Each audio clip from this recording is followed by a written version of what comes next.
God damn it. Rah. Okay, everyone. Welcome to Masculine Geek. Yes, we are live. You can show us your mug in a second, Drew. Awesome. Masculine Geek number 85. We're doing old school reminiscing, 80s and 90s. All things life, love, and geek. Books, music, entertainment, movies,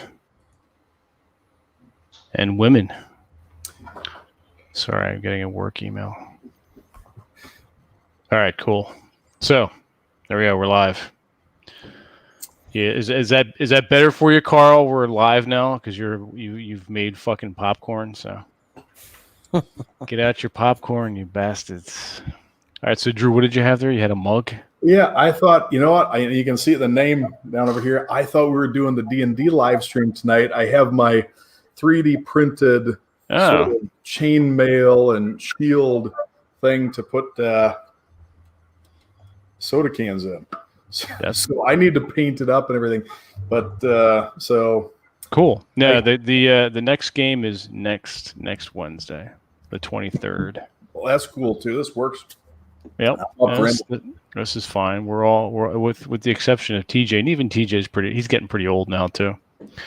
We're all he was born old. He was. He's an 80-year-old man in a 33-year-old body. So he's an 80s child by association right now. I also my childhood, we were always behind what was going on, so we were watching older stuff anyways, like the reruns or whatever it was. So I saw a lot of stuff that was around the same time period, but I'd also say that there's always an overlap between the different decades. I mean, the early 80s in a lot of ways was still like the 70s in terms of fashion, culture, and stuff. I'd say it takes 1 or 2 years for a definite change in the decade. I think it's interesting. I didn't even think about this now, but how we divide culture by decade now, when that really didn't occur, a while ago. Yeah, that was sort of a post World War II contrivance. And I wonder how much of that might be due to things maybe changing more quickly over time. Yeah, that's what I would say. Technology does, because technology doesn't improve like this, but it goes like that. Right. I'd also say the changes. I think that's really how it is, because in a lot of ways, technology didn't change, didn't transform the way it does now. But it seems like every day there's something new coming out, or at least people. I think the speed of communication is what changes things. Ideas are able to be processed through more and more people much more quickly. The way that things can explode on social media and then go away really quickly is. Yeah, I mean, if you watch some of the early 90s stuff, it's like you still get this feeling that it's the 80s, but it's like the film is kind of getting the sense that there's something new, or they're moving away from that era. Especially like Hunt for Red October, and any film that came out related to the Cold War around that time period is where I really like it, because it has that sort of 80s feel, but it's in the 90s, like right on the cusp of the end of the Cold War. Around 89. When did the Berlin Wall fall? That was 89. 89. Yeah. Right, basically the end of the decade. Right. Yep. So now, Rob, I probably already know the answer to this question, but I'll let you elaborate. The 80s. What was your favorite part of the 80s? I think I already know this, but hair metal, man. There you go. You were going to say I know, because I was going back and reading the last newsletter in your post, your guitar and the music. The first sentence was music 1987. That's right. So. It was all about the music, man. That's what it was to me before it became all digital and all SJW and all kill yourself, kill myself, hate myself. It was all sex, drugs, and rock and roll, man. Yeah. And that's what I liked about it. The three food groups. Mm-hmm. Cool. How Before about all you? the bands got political. Yeah, I'm not. That's one of the main things that I dislike about our current musical climate. It's just. I think that that's probably what was cool about the 80s is that I think there were so many different genres of music, different genres of film. Everybody seemed to be doing or at the top of their game. And that was like being the best or doing really well was considered the ideal, as opposed to now where your excellence is determined by your politics and who can achieve the right virtues in that way. And because we've discussed before the sheer number of incredible films from the 80s, I think the 80s without question had probably the best collection of songs, music, or movies. And the other thing is there was stuff that was, I think, intense, like some of the music, but I don't think it was dark or maybe I just haven't listened to that kind of music. But I think even if you were listening to some of the rock and roll, it seems pretty tame by now. By the AC/DC seems pretty tame compared to some of the stuff that you would hear or see now. Oh yeah, that's true. And Drew is in metal bands, right? Yeah, we actually started when we were in 7th grade. And I remember the moment we started. We were sitting in my friend Phil Hammond's basement watching MTV. And Kiss's video for Heaven's on Fire came on. Oh, and shit. If you remember the Kiss videos from the 80s, actually most rock videos from the 80s, there were a bunch of gorgeous, scantily clad women with too much makeup and bangs that were way too big. The huge fucking hair, yep. Crawling all over them. And I can picture it right now. I was sitting on his couch and I stood up and I said, we're going to start a band. Just like that. And the next day, we were all talking to our parents about getting us guitars. We had no drummer, we had no bass player, nothing like that, but we knew we needed to get guitars and start a band. My sister happened to be dating a guy who was a drummer, and we had a friend whose dad played bass. He didn't know how to play the instrument, but we told him he had a bass, so he was going to learn, and he was going to join us. And a year later, we had played not big stuff, but this is like 8th grade talent show, and we ended up actually playing for our own graduation. Nice. Cool. So, yeah, it was a lot of fun. And then just miscellaneous crap throughout high school. Nothing big, but it was a hell of a lot of fun. And it was great because we could go, and we had our drummer's mom worked all the time. So the house was completely ours. And so we would go over there and rehearse, and friends of ours would come over and they'd all bring girls and they'd say, hey, we're having a party. So it's basically us playing for random people coming over, pizza and whatnot. And nice. So we got to play in front of people there regularly, did a couple other shows out. We actually played for a festival at Xavier Catholic High School, and they stopped us because parents complained because the drummer and I didn't have shirts on. What? But it was no shoes, no shirt, no fucking service. But all 80s hair metal stuff. We were doing Dokken and Van Halen. We did some Zeppelin. We did a lot of Poison, Motley Crue, Bullet Boys. You guys remember them? Oh yeah. Holy crap! What else? Great White, Skid Row. We did Youth Gone Wild. Wasp, man. We didn't play any Wasp. I would have liked to. I was a fan of Wasp. I remember the first album that I bought for a girl was Wasp's The Last Command. I got it for this girl, Lolly. You make a mixtape? No, I didn't make any mixtapes. She was into Wasp. I got her the Last Command. And I think we were in 7th grade at the time. But I laugh because he's talking about the music being a little bit mild. Slayer's Rain and Blood came out, I think it was 86. And was definitely not mild. But we weren't playing that sort of stuff. We were playing most of that hair. Oh, Guns N' Roses. Although they didn't really come around until towards the very end of the 80s. But yeah, like 88. Now, it was more Van Halen than anything else, but earlier Van Halen, not the Van Hager stuff. Although Van Halen is more almost, 70s and 80s for them. But yeah, it was great music. I don't really think, again, with the genres, it seems like it's not just the hard rock, not just the hair metal and the heavy metal, but in almost every genre, there seem to be defining songs in that decade. New wave, punk, pop music.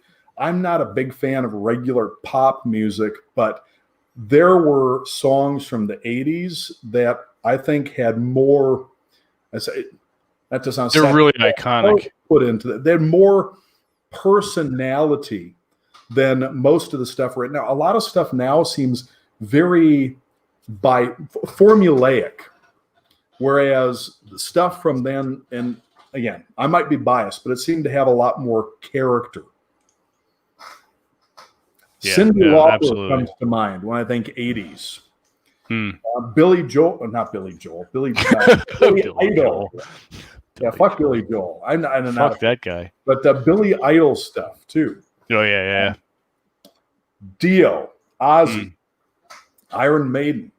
Some of the Judas Priest. Their better stuff was a little bit earlier, and then later, in my opinion, I don't think.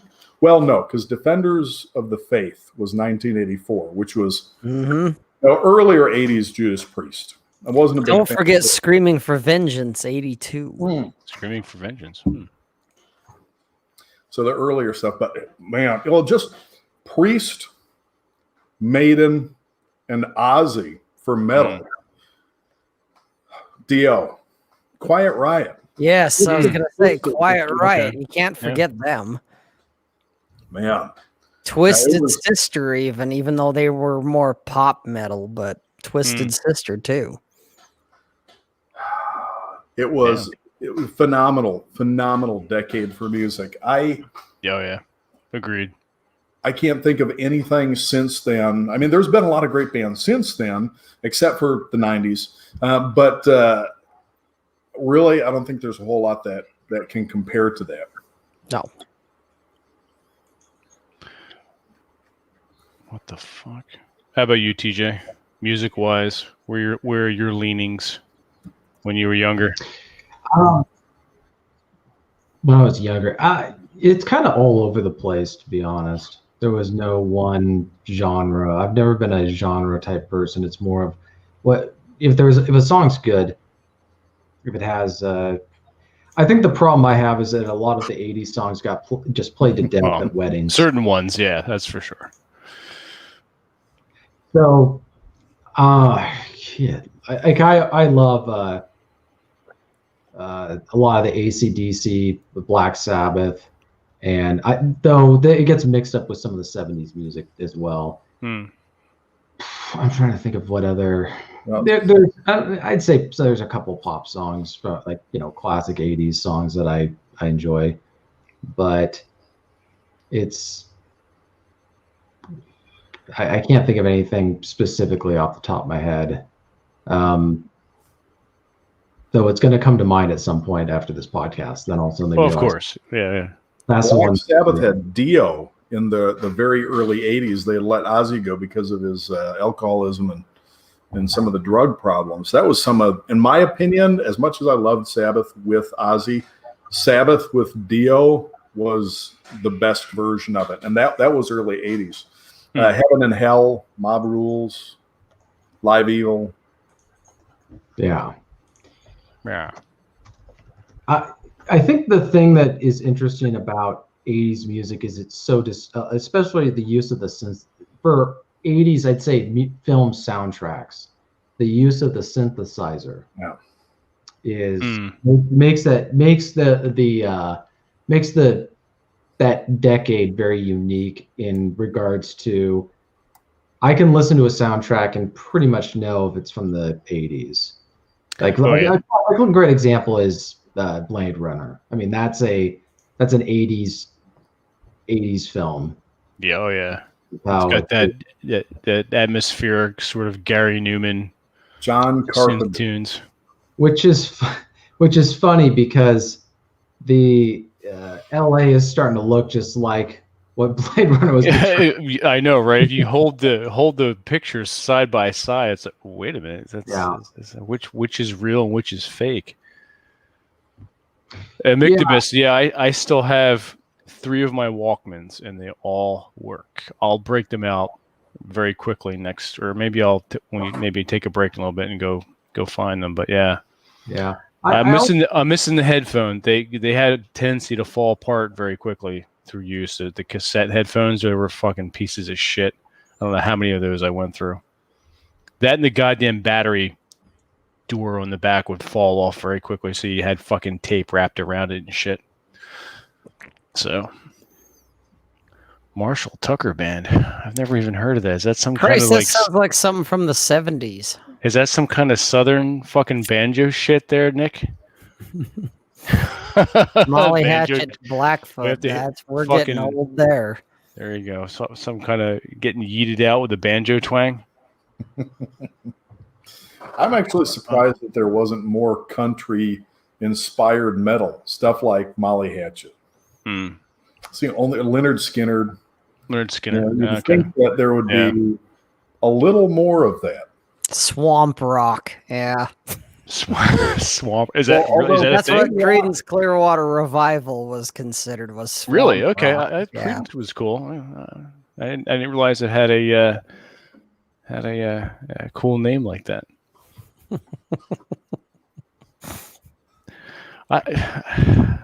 I don't know, Nick. Is that your favorite band, the Faggots? Is that? Never heard of them, Nick. He plays. Do you have all their albums or what? Exactly. That's banjo music. The Faggots. That's too funny. Some shit that Nick August found on 8-track. Oh shit! I don't remember 8-tracks. Although a friend of mine had it. Let me clarify. I remember them, but I don't. It's not because I had any. A friend of mine had an old Buick Skylark that had a fucking 8-track player in it. Fucking hysterical. So he had one of those converters that converted his Walkman, his cassette Walkman, from the 8-track, so he could play over the radio. Yeah. Fucking hysterical.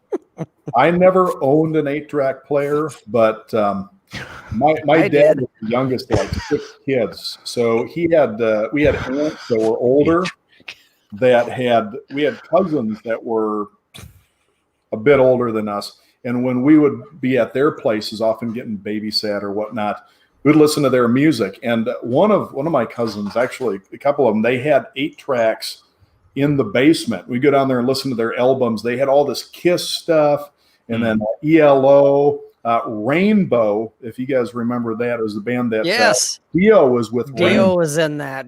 Fucking Rainbow was good.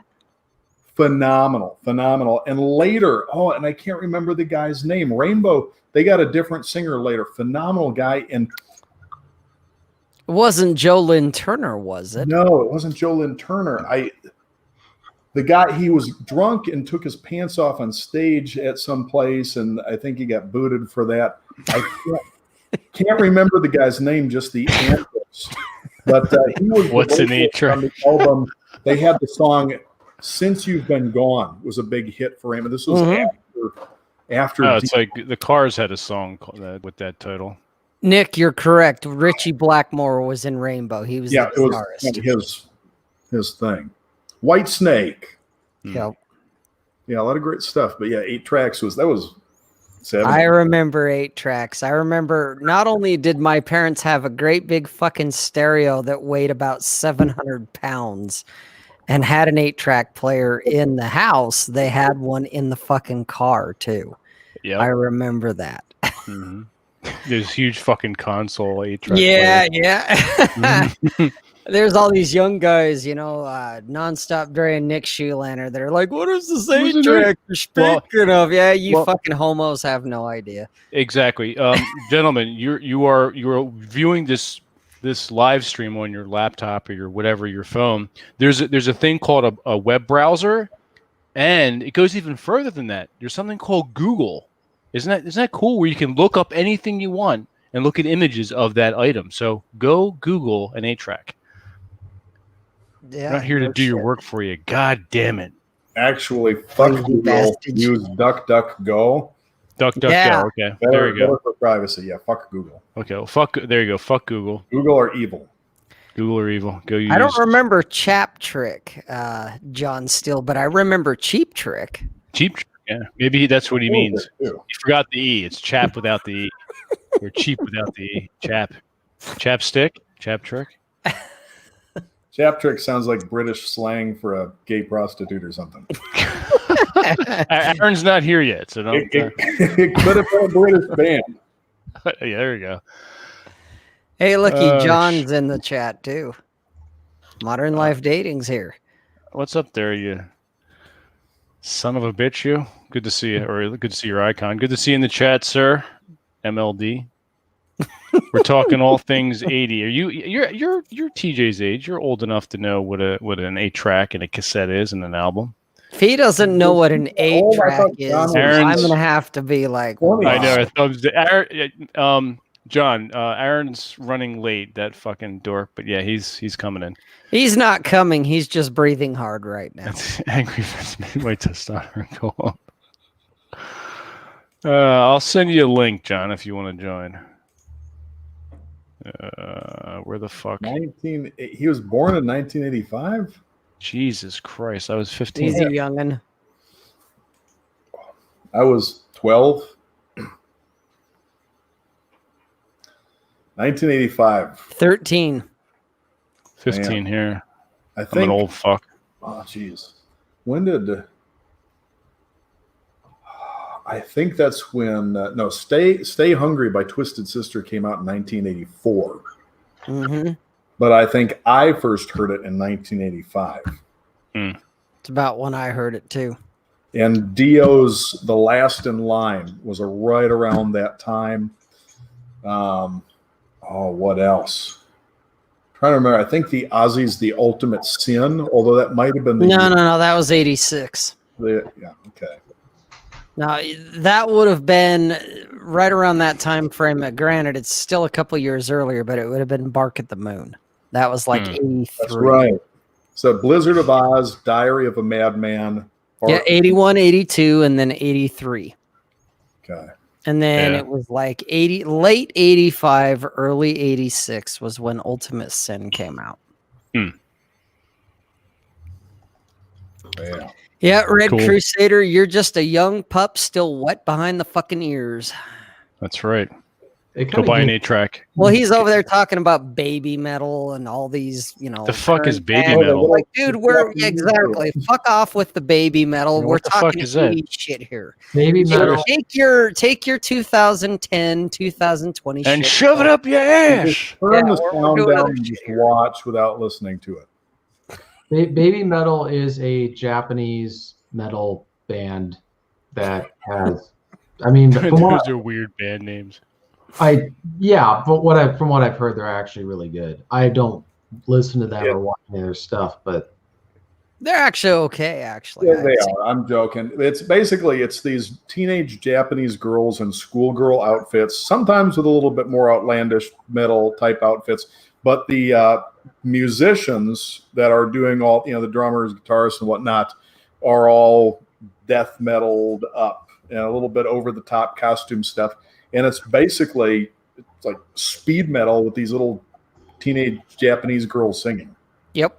That sums it up very well, Drew. That sounds very unappealing.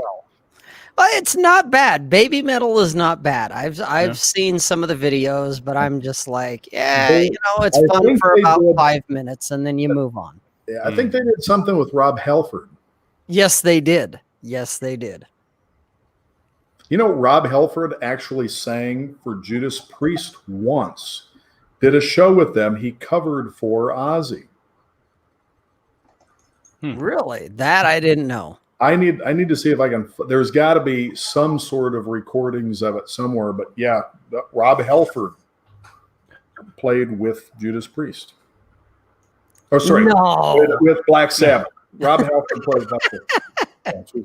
Baby Metal did a song with Kiss. He just did a song of Kiss, or with the band members. I could see that. It's sort of like a novelty concert. We got the chat holes trying to take us into the aughts. No, we're in the 80s. Fuck off, you guys. 90s. Into the 80s. 80s and 90s. Maybe even a little bit late 70s. Earliest part of the 90s when the good music was just barely hanging on. 90 and 91. Well, Kurt Cobain ruined mid 90s music, so fuck that guy. Well, exactly. Yeah. He took care of the problem for us. Well, yeah, he did. Thankfully, yes. Fucking flannel shirt wearing motherfucker. I hate Pearl Jam. I'm not a huge Pearl Jam fan either. I don't dislike. There's one song of theirs that I like. Let me guess, it's Even Flow, isn't it, Vince? No, I think it's Jeremy? called Learning to Fly, or something like that. Don't know that one. Or fly or whatever. Something flight or fly or some shit. Anyway, it's the only one that I like. I had a roommate in college who fucking loved Pearl Jam, and I can't stand listening to it. And every time he would play it, I would want to murder him, but I, of course, didn't. I want to murder him. But I would have grabbed his head and just slammed it into things over and over until there was nothing left. I hated that music. You would just pulp him right up. And that's what I think of when I think of Pearl Jam, is bouncing people's heads off of things, because Jesus Christ. I hate Let's play some Pearl Jam now. Watch Drew Hulk out. Pearl Jam, some Soundgarden stuff, and some of that. I don't know what it is. I hate it so much. I hate that music. Yeah, I would rather listen to country than listen to Pearl Jam. I would rather listen to seriously, like some weird Appalachian. I shouldn't say actually. You want to listen to Nick August, the Faggots. That's one thing that I would say about music that I don't like is music that seems sanitized of any kind of raw emotions. I think that's what I like about, we're talking about country music. I don't listen to modern country music. I listen to more of like the old Appalachian music where more bluegrass than anything, really. Yeah, for example, there's this Canadian. He's dead now, but he was. I think it was. But Stan Rogers, he did a couple of folk songs for Canada that were. He just managed to convey genuine emotion in some of his songs, but I think he was also an authentic musician in that sense. But a lot of these people now, I don't quite know how to describe what they do, but they strip away any kind of meaningful connection to music. Formulaic, manufactured music. You have the record company that have something that they know works, and they say, okay, we've got somebody that's got some talent. You're going to do this way. And so it's the manufactured music rather than artists saying, hey, I want to make music and this is who I am and I'm going to put this into it. And I think that's probably a big part of the difference in what we're hearing now versus then. And I'm sure that this is not a new thing, but I wonder if it's that record companies got more and more conservative and risk averse and decided, okay, this works, this particular album, this style, this manner of production got us a bunch of money, so we're going to make sure that everybody else sticks to it. And then everybody gets kind of all these sound likes, like the boy bands. Yeah, what happens is I've seen this in the book industry as well. This was years ago, but what publishers would do is somebody comes up with a book that sells like crazy, and then that's all they want to accept. They only want to write let's say a fantasy novel comes out and everyone reads it. Well, that's all they want. They just want copycats. And then all they talk about is we want the next fill in the blank. And they're always afraid to take risks with any kind of art. I don't know if this is the case with the 80s, but it seems like they were much more open to risk. They were more open to just allowing entertainers and artists to perform, which is why you had such a diverse range of stuff. It's almost like the 80s was allowing much more artistic expression, freedom of expression than others. I think I love that. Now it's a double-edged sword, but the most amazing thing to me about the internet is now that anybody anywhere that has some talent and is willing to learn how to use the tools and record and produce music can do it. There's the downside is that it means that a whole lot of people that don't have any talent but still have the drive to do that can produce music. But I think that the problem is, how do you find, and maybe I'm getting too far off topic, but how do you find bands now that are like that? I mean, other than maybe YouTube or I don't know. I think YouTube is pretty much all we have. Like, this is what I do sometimes is when I'm looking for something new. But that is the problem, and that's what one of the legitimate purposes of these record companies and publishers is. They're supposed to sort out good books and kind of give a stamp of quality. Instead, now they've become the censors in a negative sense. And record companies are becoming kind of obsolete in that way, but people still need to find a way to filter out the good from the bad. And that's almost where critics come in, where some guy who's got a YouTube channel and listens to music, and that's his job. That's what he's getting paid for by his audience, is to go search out for good content, review it, promote it, or have an interview with those people. Some of the best way to do that, whether you're in a large city or out in the suburbs, wherever, finding small venues and actually going and do the small concerts. The places that have like seating for 50. There's a place in Philly called the Tin Angel, and that's a perfect place to see. That's the best. That's the best way to see. Yeah, that really is the best way to see stuff that's not commercial and or what you call selling out or whatever. Stuff that has some kind of what's the word I'm looking for? You know what I'm talking about, and Drew knows what I'm talking about. It's really one of the best ways to find new novel music. I would rather see bands in small venues than big stadiums too. You don't have the same big show and production, but exactly, you're not getting beer and shit spilled on you. You're not getting jostled. Yeah, I can't fucking stand large venues.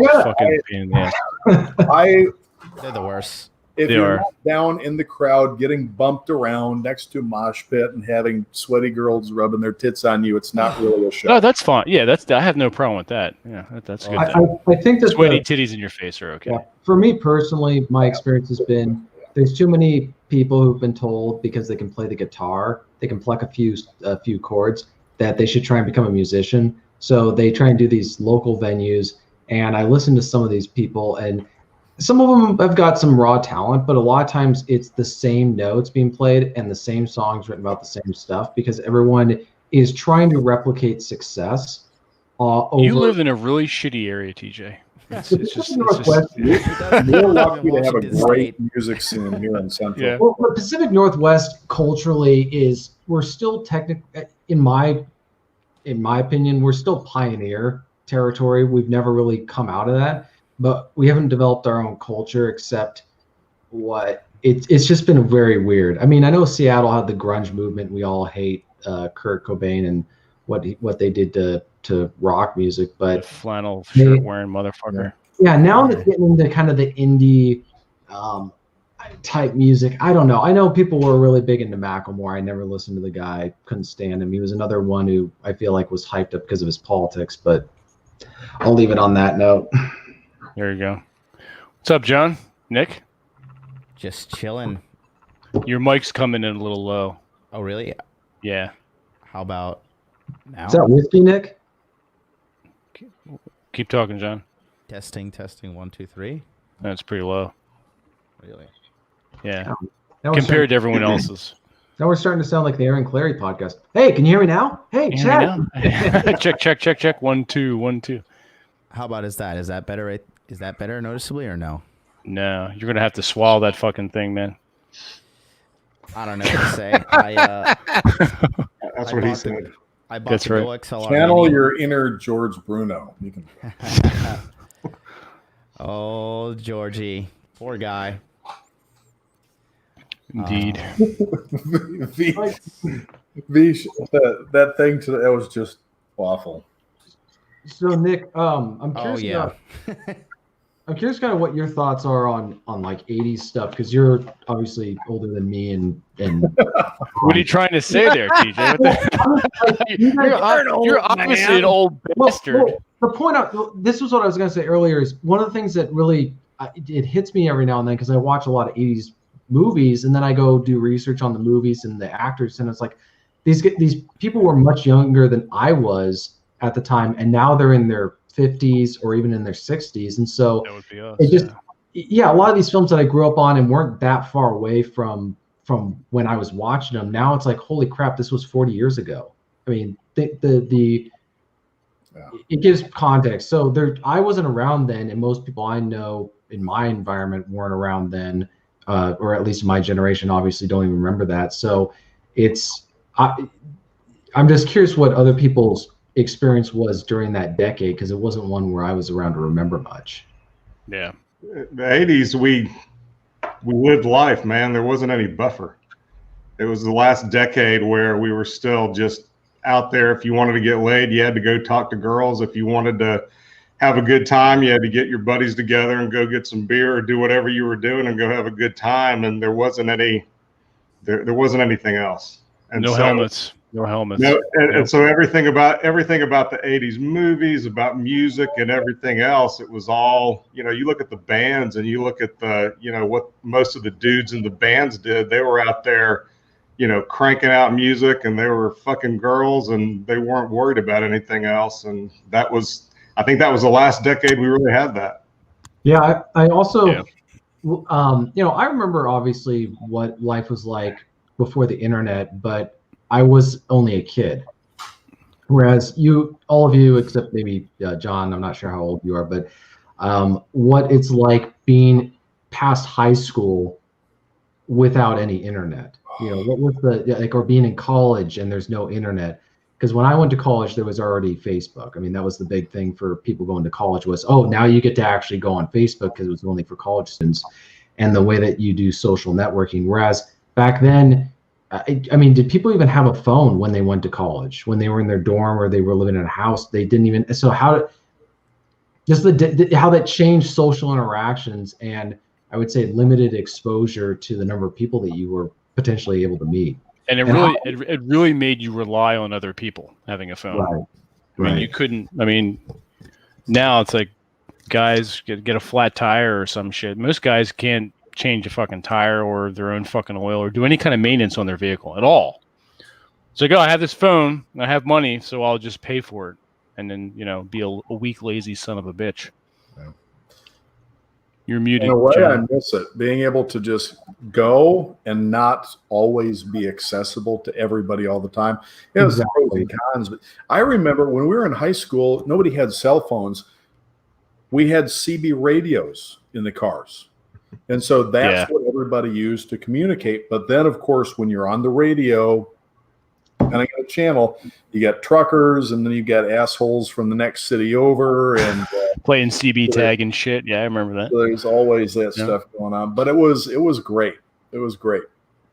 Yeah, I mean, this is maybe I'm just in a bad area, I'm sure that's contributing to it. But I'm really seeing how technology and the ability to just instantly connect with whatever you need has really broken down interpersonal relationships, because people just don't need friends anymore, because they can immediately just go on their Can't hear you, John.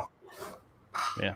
And they can immediately go on their smartphone and they can call any service, anything you want. It's like the whole country's become Las Vegas. Whatever you want, somebody out there is selling it, and they can deliver it to you wherever you are. How many of you guys are parents right now? No, just Nick, I think.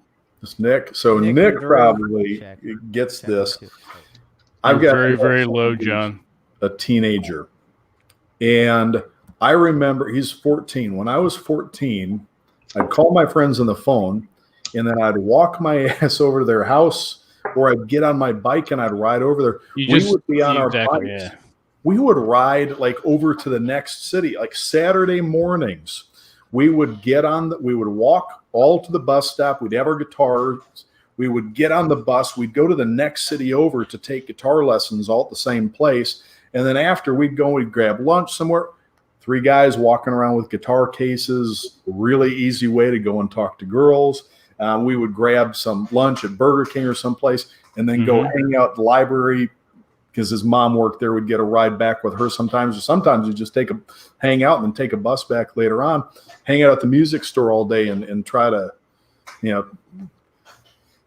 play stuff. Probably embarrassed ourselves, but they were cool. They never gave us a hard time about anything. But now my son, once in a while, will go out with some of his friends. They go watch a movie or something.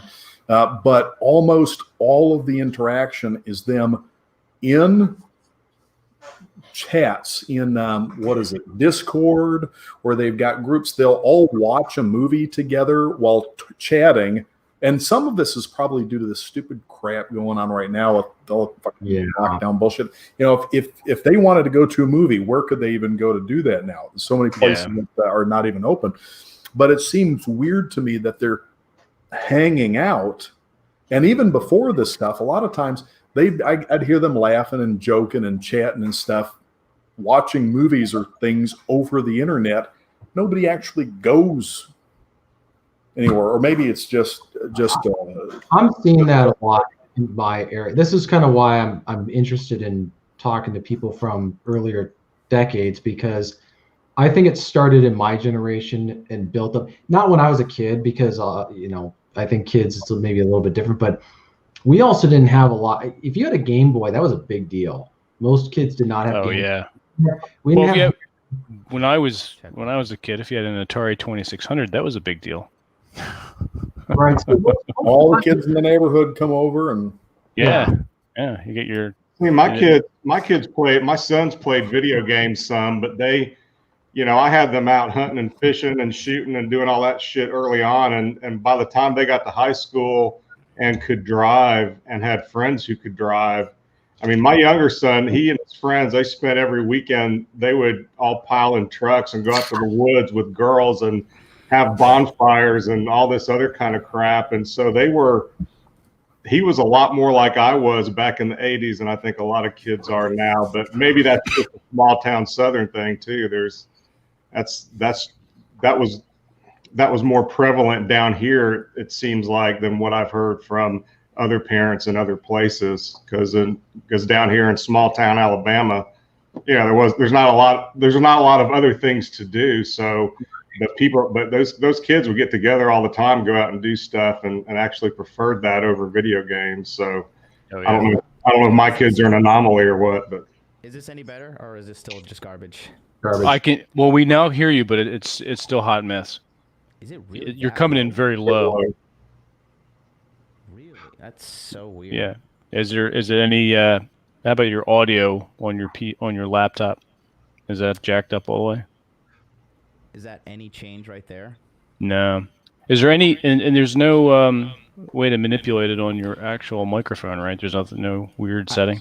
No, I have a mixer it's the Go XLR Mini, and looks like it's the biggest piece of crap on the market, so don't buy it. Apparently, yeah.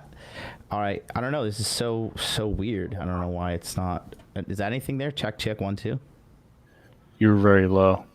There's not a mic on your headphone, is there? No, I could.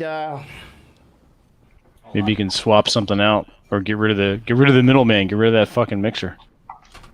Yeah. Let me see. You guys remember laser discs? Oh yeah, they were out for like 10 minutes. About as long as beta. Yep. Which is weird because laser dicks. See, I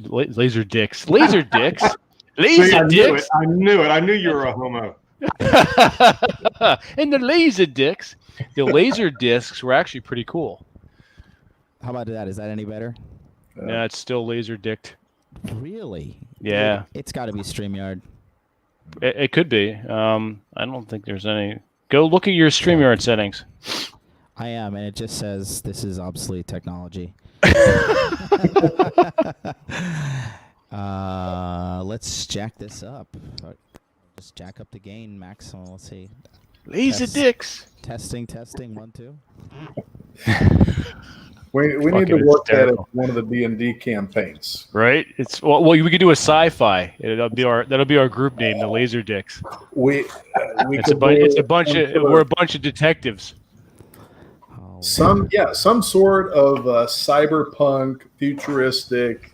I have actually the perfect game. It's called Day Trippers. A game master and game designer. His name is Todd Foley. He puts this out. It's really pretty cool. I'll send you information on it. It's pretty cool. In fact, I sent it over to Red Crusader. I would love to do kind of like a post-apocalyptic or near future cyberpunk type. That Laser Dick could be a cyborg detective. Absolutely. Yeah, exactly. The Laser Dicks. That was perfect. It's too funny. Jesus Christ. I mean, so I'm curious also about the 80s. We've been talking about music and film. Another thing I'm curious about is the balance of board games. Board game? Yeah, or tabletop games, kind of like D&D, whatever. I mean, when I was pretty much one thing that I noted whenever in my area we had storms or snow days or whatever, basically where the power got knocked out, that's when people would actually pull out the board games that they had in their closet and start actually playing them, and they would discover to their amazement that they're actually really fun, like Settlers of Catan and stuff like that. But it's really hard now to get people to actually. Look at the back of Drew's wall. It's nothing but fucking games. That's all modern board games. It's interesting now because we didn't. We don't have those options, as you know, Drew and Rob. We didn't have those game options when we had what? There were 5 board games we had to Battleship, Monopoly, Sorry, Trouble, Life, Connect 4. Risk. Risk. Oh yeah, Risk. Risk too. Fortress America. We got some older ones. Board games. There's a couple other ones. Hungry Hippos, which is still a fun one today. Fucking Hungry Hippos. Yeah. I see. I'm not very optimistic about the future. Not to be. This is why I keep saying the future is nostalgic. That because what I keep seeing with the younger generation is they cannot look away from their phones or their tablets or whatever they have. That's their life. It makes them really easy to control. Because imagine what happens to them when the internet dies one day and just completely shuts down. EMP. Yeah, all you need is a good EMP and you're done. I mean, everything's done, really. Yeah. Coronal mass ejection. What about an injection? I mean, you can coronal mass. What the hell? I don't know how to say. Burst of energy from the sun. Oh, a solar flare. Yeah. Solar flare. It's a coronal mass ejection. I think is the specific thing that would cause that. Yeah, I just see what's going on, and I think that the COVID-19 response by a lot of parents is going to accelerate that because Stratego, yeah. I've been Stratego. Stratego. Don't get the bomb. You can actually play online now. You were talking about that last. I was playing it for a little bit against a computer. We'll see if I'll start playing it. I'd like to play against some friends. I think that'd be fun, but it's actually getting people to do stuff. But what I was saying was I keep hearing stories about how parents, the insanity of what they're doing with their kids. I was talking to a friend in my town, and he said that his sister in Portland basically locked her sons in their bedrooms when the pandemic started and really has hardly let them out of their bedrooms. What? Really? Yeah. That's fucking stupid. That's a good point because the difference that I see with kids is in the 80s, our parents pretty much wanted us out of their hair and they wanted us to go do shit somewhere else. Right. Or do shit that didn't involve them. And so that forced us into socializing with other kids. And today everything's managed. Everything's managed by parents. And so all the kids' reality is mediated either through electronics or through parents arranging play dates and enrolling them in activities. And when I was a kid, our activities were mainly, we'd play baseball, but then, the rest of the year we would just get together and ride bikes and raise hell. And I think that's what's missing is just letting kids learn how to self-organize. Yeah, no, it's very true. That's very I'll very say true. this. I know my mic. I don't know if it's. No, you're sucked or fine. not. You're fine You're better now. now. Yeah. Yeah, it's good. Yeah. Okay. Yeah, I turned off audio processing or whatever. I don't know. that fixed it. Anyways, I'll say this. So TJ's right, and America is circling the drain, and it's unstoppable. And here's what I've noticed. Right? I was raised by a single mom, and it was pure chaos. And what Nick said is so true. Now, the problem with America is there's too many women running things, and like they're control of the family, they control the finances, and women don't know how to raise strong men that other women find sexy. Like a woman doesn't know how to raise a man. And the only way to save America is to start championing masculinity again. And that's not happening. If you guys look at China and what's going on, China's already open and back. I was going to say they're already business as usual. Back to business as usual, booming economy, good. Another thing, like American women, they're like, I'm sorry, but they're the bottom of the barrel. If you go on a global standpoint, they're literally the fattest. They're very insufferable, and they're a bunch of talent. The majority of Americans in general are like talentless. Like this new generation that we're talking about, they can't get jobs because they have no skills. They have no marketable skills. Another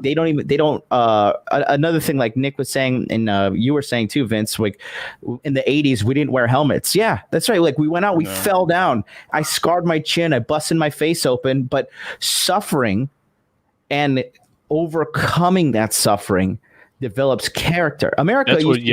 That's what builds you. Yeah. I have a theory. I'm curious what your guys' thoughts are on this. I think that the baby boomers, because it was such a long generation, they raised two different generations. They raised Gen X and they raised us millennials, me and John. I think that there was two different types of baby boomer parents. One was the neglectant or absentee parent. That's what gave rise to the latchkey kids. So a lot of Gen Xers were latchkey kids. They were just given the key, and left alone to go do whatever they wanted. And what that meant is they weren't involved in their life, but they also basically just, you're on your own. We're not going to help you out. Yep. With millennials, it was the opposite. Is we are going to be surrounding you and hovering over you your entire life and controlling everything you do and micromanaging you and never letting go and never letting you grow up. Yep. So it's, in a lot of ways, it's much worse, because at least with Gen Xers, they were allowed to figure things out on their own and have a sense of independence. A lot of kids in my generation, especially younger ones, they have no idea.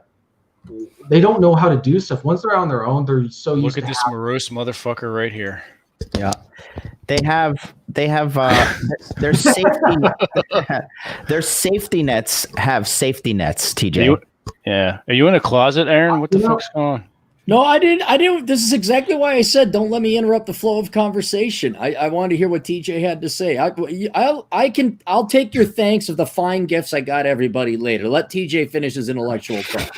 So, you were saying that there's a safety net. I see it as a spider web, because even if you want to get out as let's say you're a millennial, or 10 years ago, even if you want to get out of that, everyone's trying to get you back into it because it's a control thing. I see. So that's why it's so hard to get people to do stuff now, because they are so accustomed to having someone else tell them what to do, dictate, direct.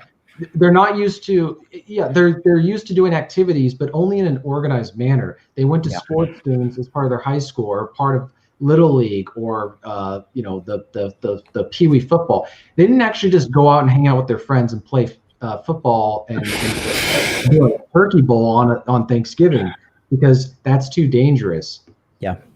Yeah, and I just the reason I'm so optimistic is because I just read Enjoy the Decline. So Aaron just ruined it for you. It's true though, and if you look, everything that he mentions in the book, right? And I'm not even getting paid endorsements or anything. Like this is, I've been legitimately addicted to your work lately, Clary, which is fantastic. if everything that's the problem that he lists in the book, Enjoy the Decline, China's doing the exact opposite right now. I'm watching it over here, and China is going to take over the world. Like it's not a joke. Like the fall of America, because we talked about it on my show the other day. What, like, as men, what do we do? Like, why do we do anything, right? It's for women, and the average American woman, and it sounds like I'm crying, but it's not. It's like, it's true. The average American woman is talentless, insufferable, and married to her politics. And in debt. And in Yeah. Well, don't forget that. I've also been warning people that I've talked to that there's going to be a large segment of women in my generation who are expecting to get married at some point, and what they're going to discover is there's not going to be any Prince Charming coming over the horizon, and they're going to get more and more hysterical, more and more zealous into politics, and that's the problem. Is they become more and more radical in how they vote, and like John was saying, they are controlling more and more things in society. And if they're not controlling it directly, the men who are in control are weak and will not stand up to a bunch of hysterical, 33-year-old, 34-year-old Karens in training. They're just not. If they don't have a worthwhile man to support them, then they're going to turn to the government to support them. And of course, they're going to vote for more government programs that benefit them in that way. And their cats, of course. Their cats. Yeah. It's funny. I know it's almost become cliche, but I really think that the 19th was a mistake, and it probably ought to be repealed. Or it's not going to happen. Not going to happen. It's not going to happen. Unfortunately, no. But at the very least, and this probably won't happen either, but maybe after the collapse. Well, the only thing that's going to stop women from voting in a retarded manner is a strong man leading her. I mean, it's not the repeal of anything. We can't go backwards. A more practical solution, and it would be a huge step forwards, would be to limit voting to people who have either served honorably in the military or are currently property owners. That's how it used to be. Law enforcement. I would say I would pull back a little bit on that military thing, because I don't know, I've met some real dum-dums in the military.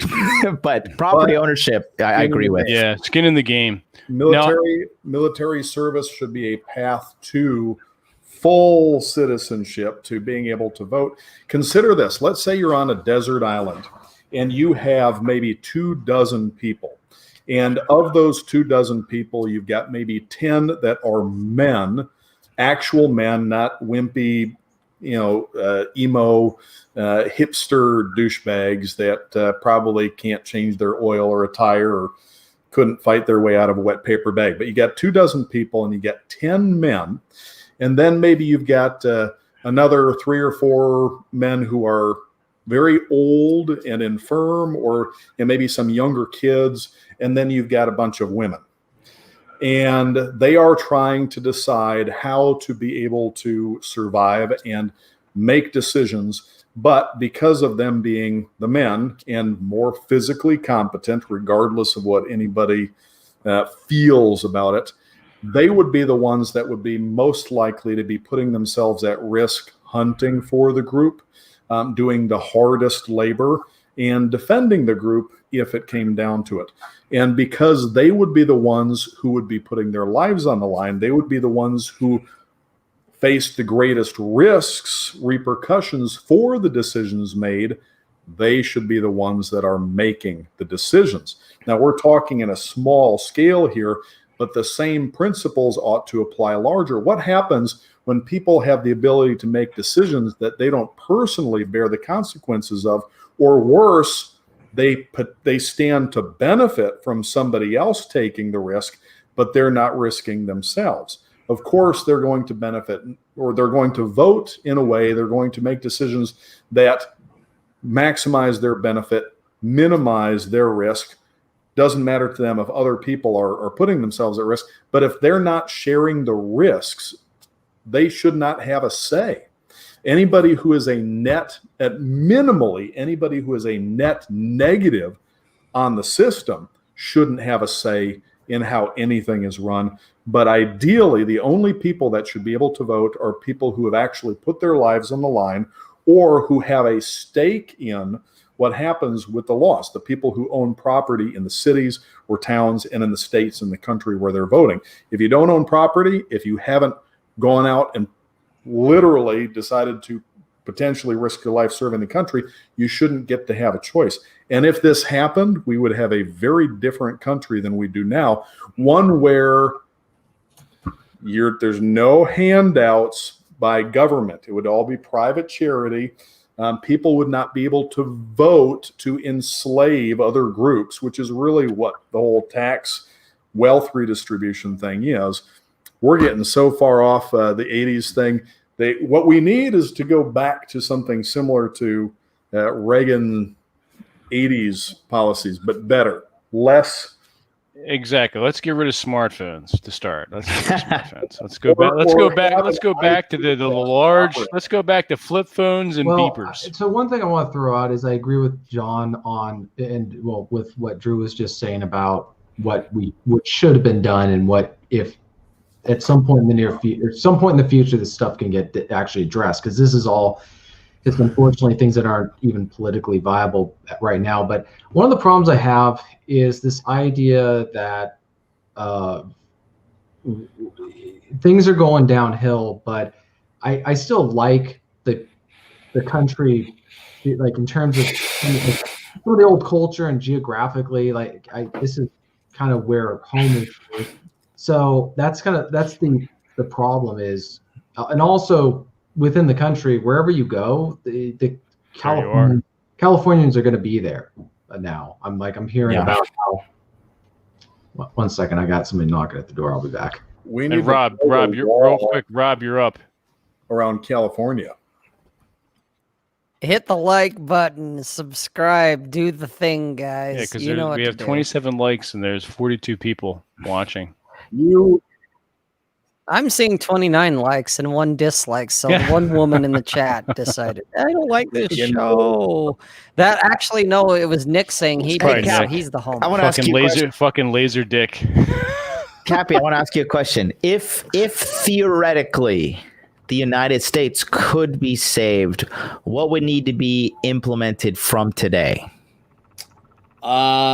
Geez. Today, you would have to implement a voting suffrage franchise like Drew, something more meritocratic, like you have to pay a taxpayer property owner or something like that. I think that the real franchise should be any person whose first name starts with double vowels. I think that would be the best people to vote and lead the country. No, then you'd have to get rid of the entire welfare state. You'd have to phase that out because, frankly, a third of the population doesn't know how to work and they'd starve. So you'd have to, and I hate to say this, but you have to have a re-education camp or and it wouldn't be in the classical sense where it's like, think like we do. It'd be like, hey, you're not going to have the money. You're going to starve without this. And here's some trades, by the way. You're way too optimistic, Kathy. It's not going to happen. And truthfully, I know this sounds like I'm being joking. I'm not. Both men and women would have to get thin and be physically attractive because there's no reason to fight for your country or your society or your culture when you're a physically revolting human being, male or female. Well, there's women would have to stop sucking the dick of socialism and government, stop hating men, and start working with men instead of working against them. I mean, I could go on. We would defund all public education, defund all college education, and everybody would be educated online, and you take tests according to a certification board. So we'd make education free, K through college. You could get a doctorate if you wanted to, but you just do self-study. You would not have armies of these worthless propagandists in the form of teachers or professors.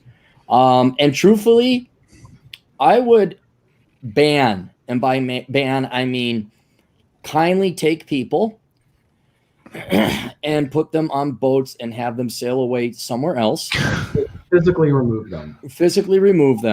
And it would be the social scientists who created all this mess, and that would. All of And it. I would also have a constitutional amendment that state, federal, and local government can never exceed 10% GDP. That's what I would. And I would convert everything. All tax revenue would be consolidated under sales tax, so we know what the price of government is, and you could actually own your own property outright. No one could ever take your property. So that would be the beginning. These are very serious things you're bringing up, Aaron, and I agree with all of them. And it's interesting to have it juxtaposed with the fact that it looks like you're broadcasting from a fucking bathroom. That's the best part. That's the best part. Yes. I'm not in a bathroom. I'm in a guest room where the famous Chad Elkins will be staying. So I've made sure to like fart in the cushions and everything over there. Absolutely. Just rub your nuts all over everything. Yeah, I got ball sweat all right there. Yeah, absolutely. There you go. Now you said you were mentioning in the private chat that you had a Geek Intel. Yeah. So I know a couple of you guys already know I'm doing that speech at the Rule Zero thing. Yes. But would you guys like to see what real economisting looks like? Sure. Don't take your pants off. No, it's not. that's economisting. He's already naked from the waist down. What That's right. So here is my. This is the beginnings of my model that I use to assess the return on investment on the pursuit of women. It's 2 pages. This is the conceptual one. I've tweaked the formula, and for every little box you see there, that's a variable. You know, when you die, all those lists that you make, they're going to be worth some money. No, because I will never be that famous. You might. Yeah. Well, I might, yeah. But anyway, regardless, so yeah, this that model, you know, people hear about modeling. Well, that's kind of what it looks like in the real world. And then for each sub statistic that ultimately drops into the final statistic or statistics I want to calculate, there's a spreadsheet associated with each one. And to show you I am legit geek. I'm not just a good-looking guy who's faking being a geek. I am good-looking, and I was a geek at one time and still a geek now. Still are. I have my own actuary going over and verifying the figures for me. Wow. So that if any one of these socialist, feminist, shit up their ass assholes, come in like, I'm like, all I got to say is, do you have an actuary? You don't? Well, may I suggest you kindly sit on this and spin, and until you get an actuary. You have your own official Clary actuary. I get like the Pope's blessing to make it all canonized or whatever. There you got to spread the incense. You got the incense. I wear the funny hat. And fantastic. Speak Latin, and so should. The statistics are. Here's how bad. Do you want to know how bad the numbers are coming out to look like? Not really. Don't depress me. Don't depress me. We're going to talk about. We're going to go into the. All right. What's the worst number you can come up with? And I'm going to. Well, I'm not going to come up with. I'm not going to come up with a number. I'm just going to liken it. To all right, liken us. I am likening it. It is so bad that TJ is not a pessimist. He's deadly accurate. That's how bad it is. Wow. And what is TJ's perspective? When TJ's right, he's right. What's your perspective, TJ? Enjoy the decline. Aaron, do you want to do it? Do the honors. Yeah, you ever watch Winnie the Pooh? Yeah. Yeah, he's like Eeyore. We're all gonna die. Oh bother! I mean, you were right about expatriating. It's complete BS. Is like I have to pay an absurd amount of taxes, and I don't even live in America. Do you have to? But then there's like a tax treaty, and you get it back from one of the governments, right? Like you get a refund a year or two later. What are you paying? Double federal tax? Oh Jesus! Wait, you're paying U.S. federal tax and Japanese and Japanese? Well, I don't know if any Japanese people are going to watch this, but let's just say I am paying Japanese tax. But I have to pay $29,000 in taxes for 2019, and I have not set foot in America all of 2020 or anything. So I'm looking. It's going to be a year. I'm looking heavily into getting rid of my American citizenship via St. Kitts because it's just ridiculous. Why do I have to pay? I work so hard and I built my business from scratch. Why do I need to send money back to a bunch of people burning down the country? Because single Yeah, that's moms need you, insane. John. They need your money because they are strong, independent, don't need no man fish bicycle. If you want to send money back to those people, send it to me. I will spend it on ammunition, and they will get it indirectly. I gotta say, not to get on this like topic specifically because everyone goes crazy whenever I say this, but I'm already thinking about on what conditions would I do what John's doing, where I basically just sell what I have and say, it's not so much I can't just watch the country fall apart, but where I can't endure being in the country while it's happening, because we're at the point where they set a bad policy and you can go hide out in the middle of nowhere. It still applies to you if you want to have anything, So, for example, if they were to say, oh, we've got this new vaccine for COVID, and if you want to be able to travel, you've got to take it. If you want to do anything, it's like that. Or I just know that they're going to start introducing all this stuff. Like how many of for example, this masks nonsense, all the different restrictions. If this stuff isn't gone by next year, that's when I'm going to really start thinking about how much longer I want to be here, because I'm not putting up with this for the rest of my life. We're going to have to start paying. I got to go do a consultation. I'll holler at you boys. All right, brother. Yeah, my question is, where are you going to go? To me, it's not so much leaving the U.S., it's just leaving parts of the U.S., because I do think long term there is a very, very strong possibility that certain parts of the U.S. are going to be actively fighting other parts of the U.S. And while that does suck, where are you going to go? Are you going to go to Europe? Where are you going to go? And there are, I can see, I have a friend who's trying to talk me into going and retiring in Southeast Asia, but I'm not going to do it. Right. I can see merits in all that, but and this is part of the old man thing. At my age, I would rather just slug it out here with my guns and my ammo and all my other shit than, take all my crap and truck it halfway around the world. I'm just going to, that's the hill I'm going to die on. You and a whole lot more people than most people realize. I hate to say it, and I know we're going off in a weird direction here, but we probably have a few months before this, because regardless of which way the election goes, and it is most likely going to be a decisive Trump win, he's probably going to have over 300 in the Electoral College. And the Dems are not going to accept it. California, Oregon, Washington, there's already been talk of them attempting to secede, which would result in... Well, they're doing a good job burning their homes down. Yeah, so that's another question that I'm taking. Everybody else just is too busy doing whatever they're doing. But when I hear that stuff, like you were just saying, Drew, where they're talking about with seceding Washington State, I'm thinking, okay, are the people here going to resist that, or do I basically need to just pack up my stuff into a little backpack and go to free America, or am I going to be stuck in the occupied territory, because that's not where you want to be? So that's it.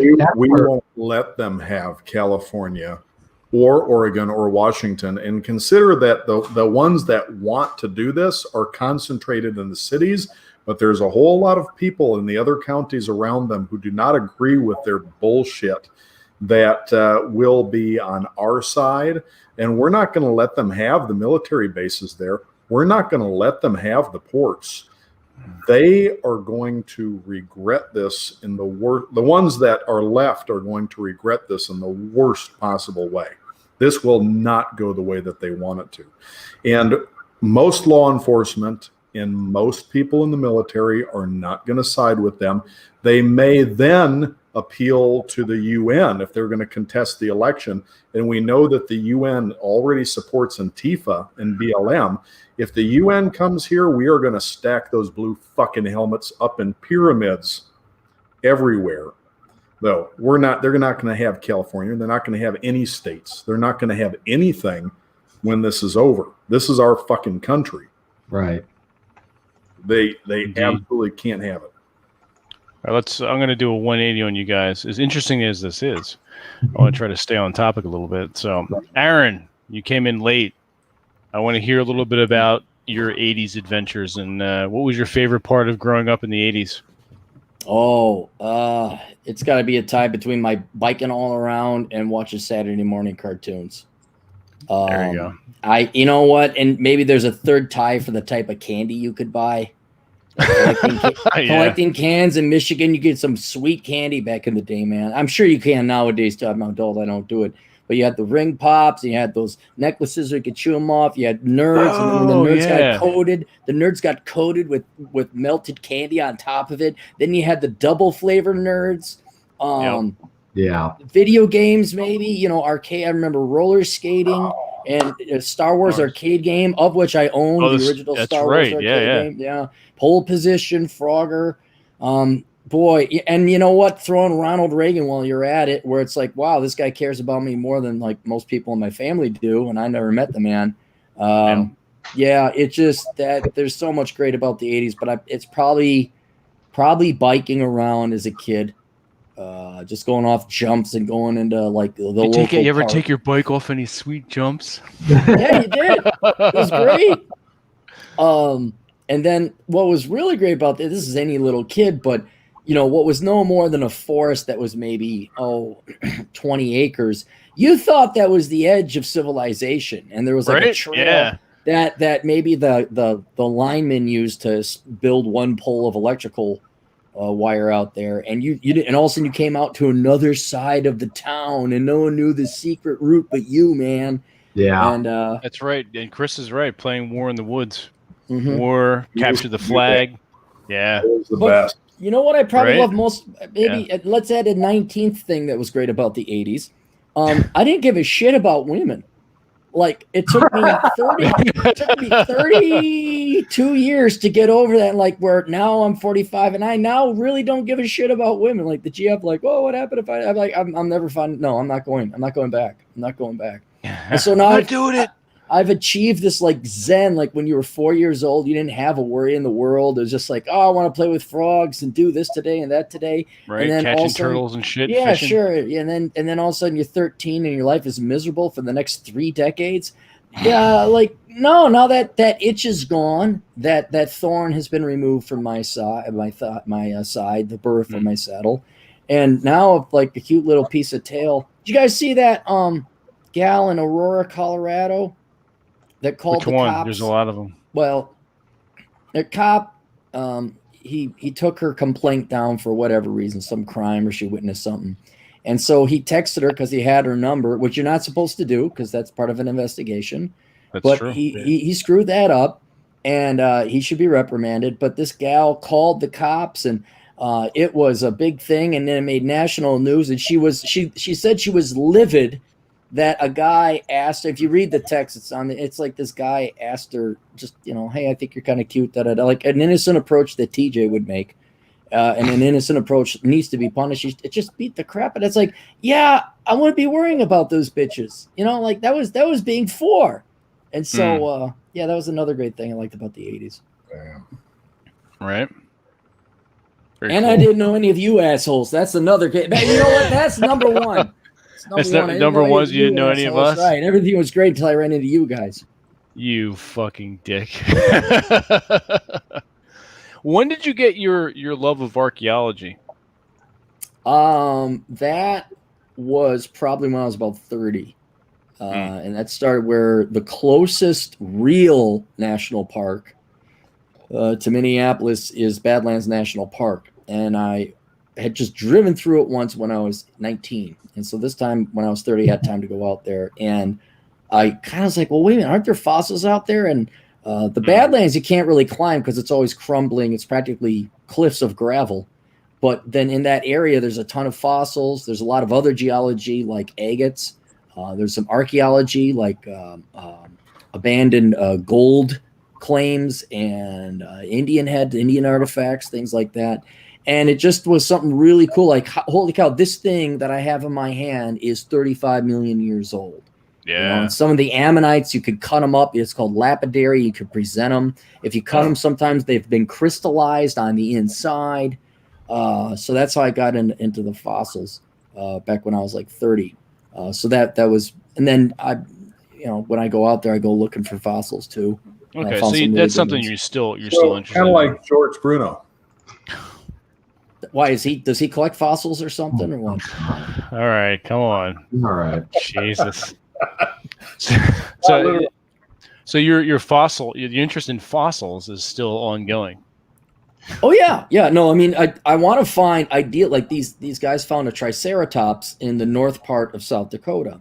So there's this whole area. If you look at a town called Faith, South Dakota, Atham looked that up. That's where they found Sue, the Tyrannosaurus Rex. And so, in that entire area, of which is basically prairie and farmland, there's not much out there. But if you get a riverbed or if you get a butte that juts out of you could do some really good fossil collecting out there. And so that's an area I have not been to. I've been through, but I haven't done any prospecting there. Most of it's been in the Badlands, Black Hills area. But yeah, I'm definitely going to do that once my house is built in 2037.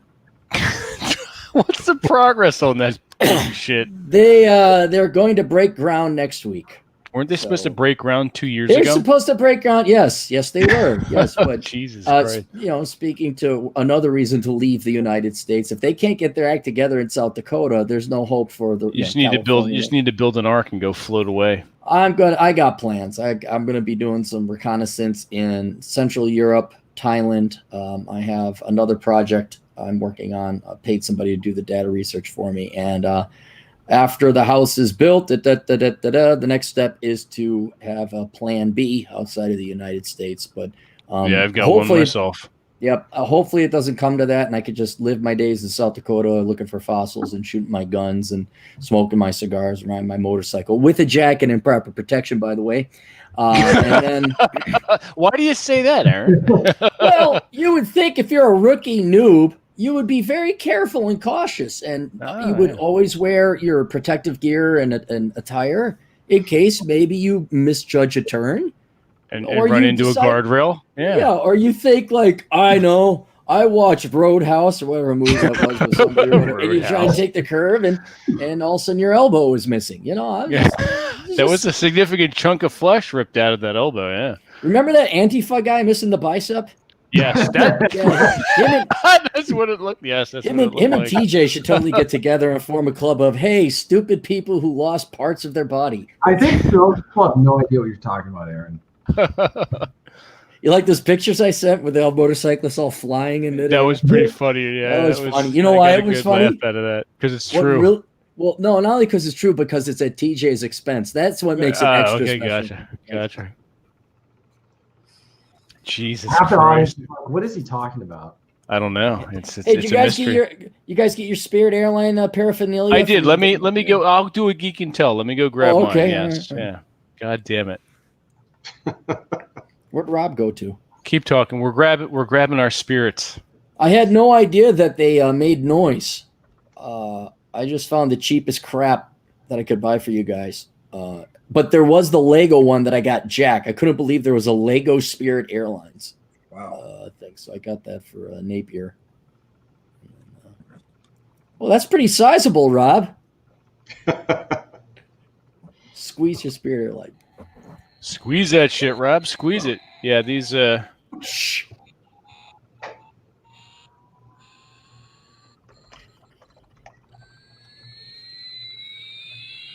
That's the sound it makes when it's ready to crash. Yeah, the cat loves this. Wow, that's louder. Yeah.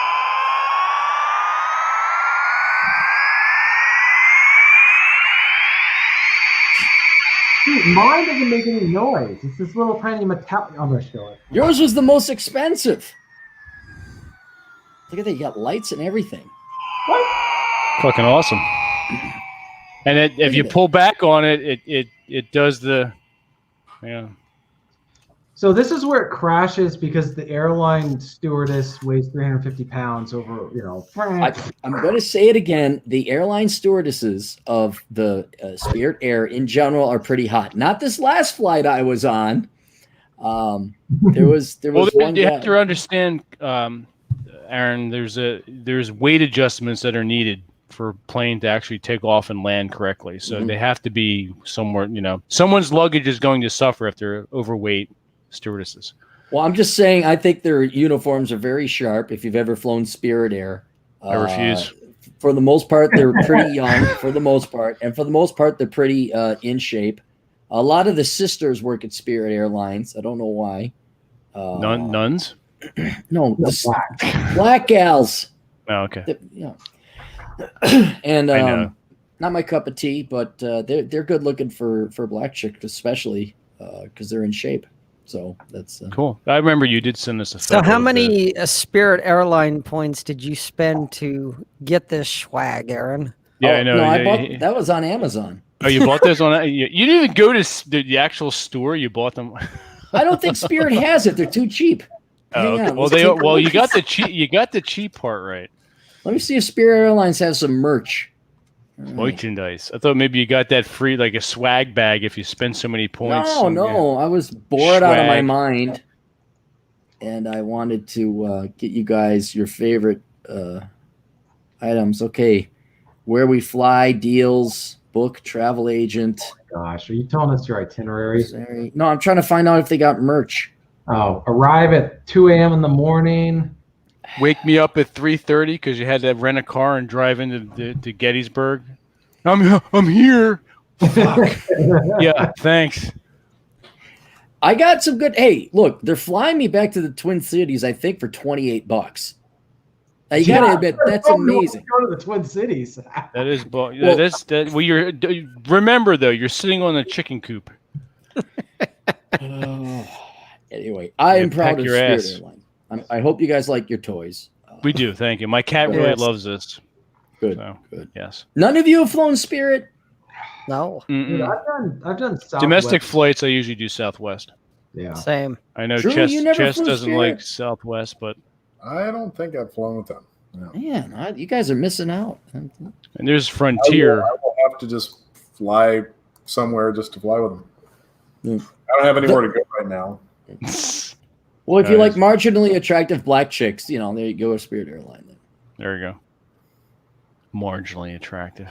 Yeah. Those are the attendants. The crew, the passengers, not so much. I am definitely the most handsome person on a Spirit Airline. It's a flying Greyhound. Just admit it, Aaron. That's I admit. Yeah, I admit. It's kind of like you're looking, you're like, ooh, yeah, these people, they smell of booze, and it's Walmart of the skies.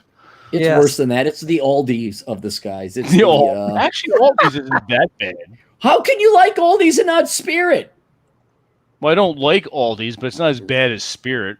Wait, you walk into Aldi's, it's got that old woman foot smell, or like dog food smell. Not the ones here in the East Coast. Oh, okay. Well, at least not the new. At least not the newer ones. So, I gotta ask you guys this question. Sure.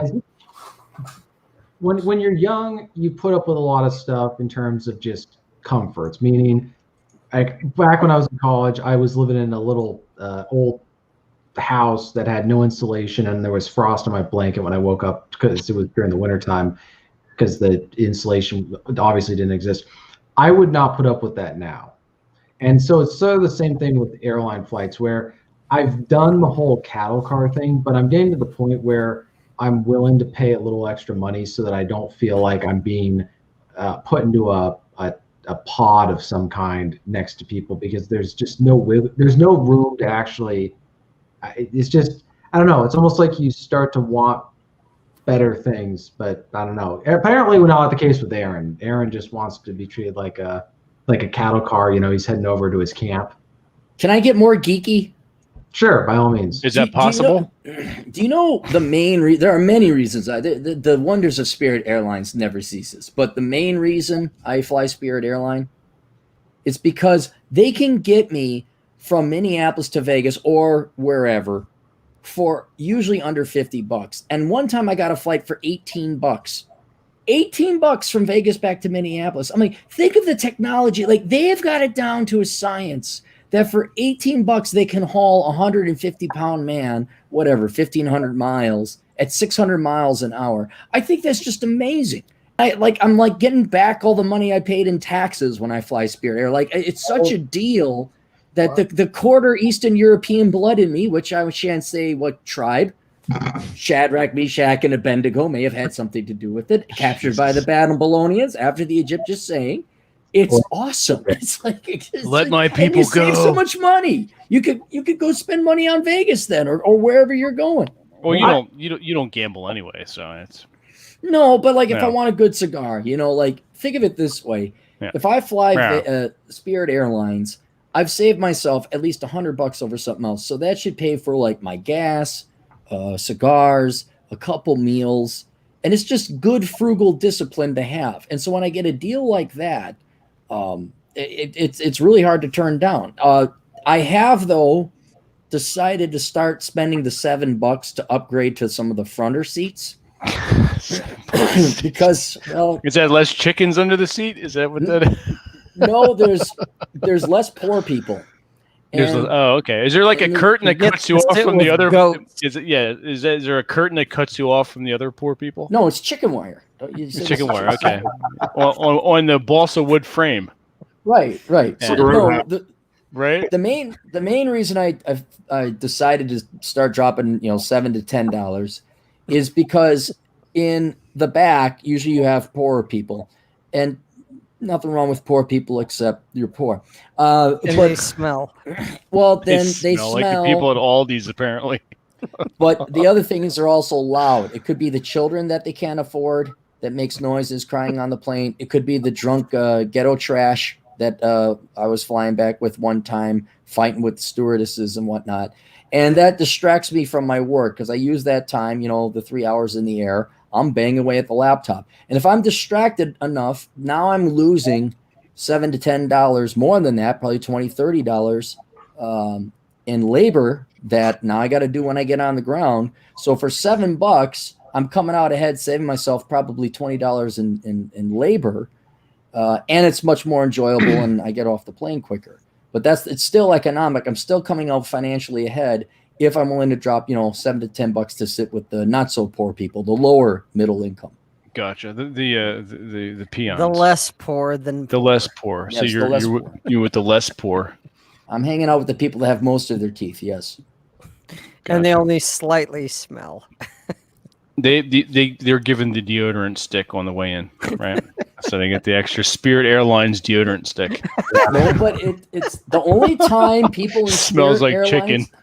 The only time people in Spirit Airlines stink is when you're flying out of Vegas on a red-eye flight. Everyone drank their booze. They lost their money. They've been hauling around in the hot desert, and then they stink. It smells like a locker room at the gate. It smells like a Portuguese cat house. Going into Vegas, like a cattle farm. You guys, that's fine. That's fine. This is how I paid off my house. This is how I have no debt. I fly Spirit Airlines. Oh yeah, that house that you're still building in 2037. Yes, that's in the bathroom you're living in right now.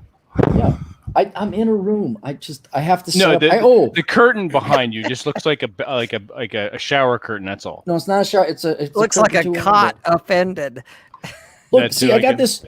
Hang on, listen up. You like this audio? Check. See, new microphone from Savings Flying Spirit Air. See, there you go. The big laser dick in your mouth. Aw, you That's poor man, you. You're gonna fly Spirit Airlines and like it if you know what's good for you. Yeah. That's too funny. It was interesting because there was an Amazon pouch in front of my apartment door. I'm like, I don't recall delivery today.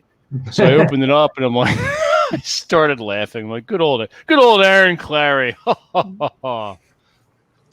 Jack Napier was all like, "Oh wow, this is the great. I really like it. Thank you." So I'm like, Jack, is that the Lego one you got? The Lego one, yeah. Okay, that's right up his alley. You got him the Lego one. Of course, he's gonna love it. Of course, yeah. But he didn't have to be like, "Oh man, I just want this is really nice." I'm like, Jack, just be like everybody else and be a dick to me, okay? Don't say nice things.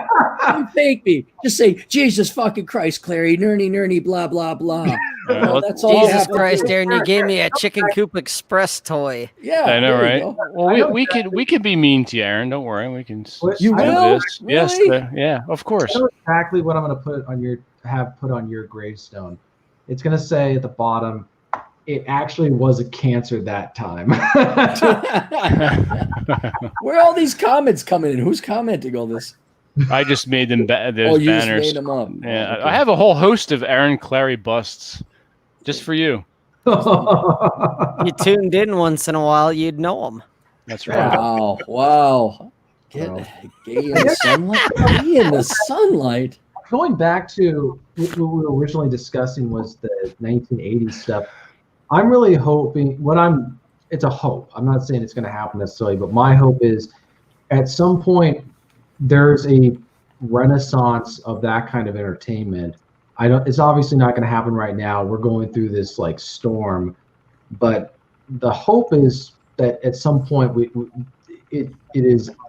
able to go back to that. Either that or it's underground and you just got to search for it. At least with music. Music's easier than film. And literature, you can also do that as well. But I'm kind of hoping that there's some sort of renaissance period after we've gone through this dark age. I would prefer it happen when I'm still in my 30s rather than when I'm in my 50s or 60s, because then you're sort of already past that point where you can really, it's going to be the younger people, unfortunately, at that point. And maybe it already is. Maybe we're already at that point. So if anybody has any thoughts on that? Yeah. No, that kind of killed the comment. I'm sorry, TJ. I was emailing something the entire time you were talking. I'm trying to get work done. You got to repeat that.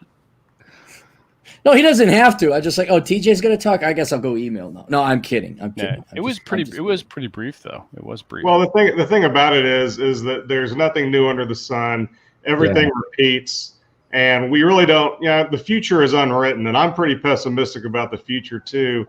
But that's because I'm old and things aren't going the way I want them to. There's that. If things society-wide aren't going the way I want them to, my life is going exactly how I want it to. So I don't. That's what counts. But have you got kids? Yeah, I got two. Oh, all right. Never mind. You do have to kind of care about the future. Well, it's funny because they're in their 20s and they basically, one of them is very much a millennial and one of them is very much a Gen Z, but the Gen Zer is a lot more like me from the 80s. Like if we put him in a time machine and took him back to the 80s and he hung out with me and my crowd, he would fit in just fine. And the thing that I told them is that, hey, we fuck things up pretty bad. It's going to correct itself at some time. Maybe you'll have a chance to help that out. Maybe not, but nothing I can do about it. So sorry. and that's really, I care about the future, but I don't have any control over it. So I'm not going to save the West. So. Right. I think the downside is like so much of the so much of what we find meaning in our lives or things that we enjoy are increasing. Imagine if you're a guy who enjoyed watching sports and trying to deal with the stuff now. Can't watch sports, can't really watch a lot of TV shows, a lot of music. So, it's a great opportunity for content creators like what I do, what Vince does, what you're doing with Punch Riot. And, obviously Aaron is never going to run out of clients as long as things are this way. So that's a good point. It is awesome. I celebrate that fact every day. Like, I know it drives me nuts, but then I think, wait a minute. If single moms go away, I got to go work a real job. Fuck that. You got to be one of those Walmart or Aldi greeters. I will, because I'll be too old to get any skills. I'll be like, welcome to McDonald's. How can I help you, nuclear family that married me out of a job with your little paper hat? Yeah. Nope. All curmudgeonly. Yeah. Well, you're that now, so that's nothing new. Yeah. Jesus. My kind of own personal take on stuff is the more society tries to constrict, the more I'm going to get not rebellious in the sense that I'm not going to go out and be flamboyant about it, but I'm going to deliberately go out of my way to find ways around it. So if they're saying, oh, you got to wear a mask to do this kind of stuff, well, then I'm going to essentially just check out of what they're doing and start focusing on, at some point moving away from a lot of online things and just focusing on real life, going kind of like what we were talking about from the 80s, going out and doing outdoor activities, which sucks right now because there's wildfire smoke everywhere in my state. This is why I'm probably not in the greatest mood at the moment, because not only is the pandemic lockdown still going on and the masks thing, but then we got the wildfire smoke. So I feel like I'm living in a dystopian novel. Yeah, you got it pretty fucked up out there. We will be before too long. Do any of you guys, because we weren't born when we wanted to be born, we were born into the time we were. Right. Do any of you take enjoyment in like the sadism or the schadenfreude of watching all these people suffer? And I do mean the left. I don't mean like your conservatives or libertarians or true Americans, even if they're apolitical.